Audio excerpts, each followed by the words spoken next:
Hey guys, so quick video on how you can connect your MSI laptop to Projector. So it's super simple. All you have to do is that if you want to connect it, you want to locate the MSI where you're gonna have the HDMI input, and then you just want to come here to your Projector HDMI, and when you're gonna have it on your HDMI there, you just want to connect it also. So that's pretty much it, how you're gonna do it. It's super simple.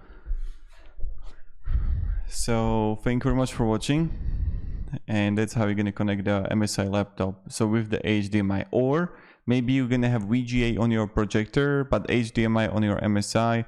Then what you need to do is have like MSI VGA cable, and that's something that you need. So thank you very much for watching and have a great day and goodbye. And you have to use like a VGA HDMI cable. So thank you, have a great day and goodbye.